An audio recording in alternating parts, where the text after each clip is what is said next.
मुंबई महाराष्ट्र के दौरे पर केंद्रीय गृह मंत्री आम चुनाव को लेकर अमित शाह की बैठक भी होगी। सीट शेयरिंग लेकर एनडीए गठबंधन बैठक है। ये सीट शेयरिंग पर सहमति नहीं बनी। एकनाथ शिंदे ने मांगी है 22 सीटें, अजीत पवार ने 10 सीटें मांगी हैं। तो सीट शेयरिंग पर सहमति बनती हुई फिलहाल के लिए नजर नहीं आ रही है। एकनाथ शिंदे ने 22 सीटों की मांग की है, वहीं अजीत पवार ने 10 सीटें मांगी हैं।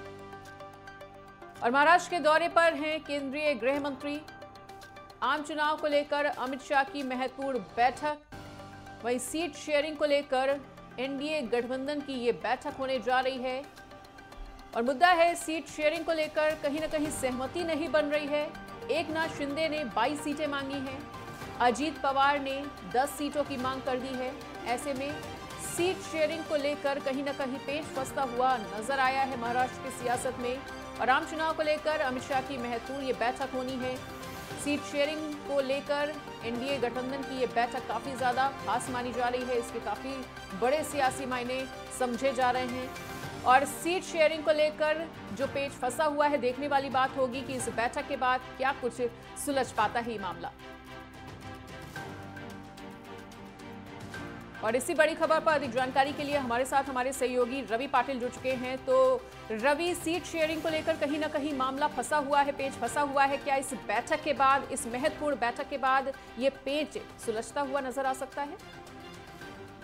जी हाँ, अब ये लोकसभा चुनाव जो होने जा रहा है, इसकी तैयारी को लेकर महाराष्ट्र में भारतीय जनता पार्टी पुरजोर तैयारी कर रही है, जिसका ये अहम हिस्सा है कि केंद्रीय गृह मंत्री अमित शाह 2 दिन के महाराष्ट्र दौरे पर आए हैं। और जिस तरीके से महाराष्ट्र में अलायंस की सरकार बनी हुई है, जिसमें शिवसेना, एकनाथ शिंदे उनके साथ हैं, अजीत पवार एनसीपी के पार्टी के साथ जुटे हुए हैं, तो सीटों के बंटवारों में भारतीय जनता पार्टी को अहम भूमिका जो है यहाँ पर निभानी है। एकनाथ शिंदे शिवसेना गुट चाहता है कि यहाँ पर 22 सीटों के साथ वो अपने प्रत्याशी इस चुनाव में उतारे, तो वही अजीत पवार ने भी 10 जगहों को लेकर अपनी मांग जो है यहाँ पर रखती है कि 10 सीटें जो है एनसीपी को मिलनी चाहिए। तो दूसरी ओर भारतीय जनता पार्टी के जो इच्छुक प्रत्याशी है, वो भी चाहती है कि ज्यादा से ज्यादा सीटें जो है भारतीय जनता पार्टी महाराष्ट्र में जीते, ज्यादा से ज्यादा प्रत्याशी भारतीय जनता पार्टी उतारे और पूरी शक्ति के साथ जीत के और अग्रसर होते हुए इस चुनाव को उन्हें एक बार सफल बनाएं। अमित शाह की मौजूदगी में लगातार बैठकों का दौर जो है अब मुंबई में शुरू हो चुका है। गौरतलब है कि आज जब अमित शाह जी दिल्ली वापस लौट जाएंगे, तो तुरंत वहां के भारतीय जनता पार्टी के कोर कमेटी के साथ भी महाराष्ट्र के एक अहम बैठक अमित शाह करेंगे, जिसमें सीटों के इस बंटवारे को लेकर कोई अहम पहल हो सकती है। और माना यह जा रहा है कि बहुत जल्द आने वाले समय में महाराष्ट्र में जो भी यह पेचीदा स्थिति बनी हुई है, उस पर अवश्य ही कोई समाधान भारतीय जनता पार्टी ढूंढ निकालेगी। रवि, क्या लगता है आपको कि इस पेचीदा स्थिति से निपटने के लिए बीजेपी क्या कुछ कर सकती है? क्योंकि एकनाथ शिंदे ने 22 सीटें मांगी हैं। जी, भारतीय जनता पार्टी के सामने बहुत ही चुनौती बनी हुई है कि सभी अपने जो साथी है उन सारी पार्टियों को साथ में लेकर के चलना है। उनकी जो उम्मीदें हैं उस हिसाब से एक कोई यहाँ पर ऐसी नीति तय की जाएगी कि जो चुनकर आ सकता है उसे ही यहाँ पर मौका दिया जा सकता है। कुछ और विकल्प भी देख पा रहे हैं रवि इस पूरे मामले में? आप कोई और विकल्प भी है बीजेपी के पास?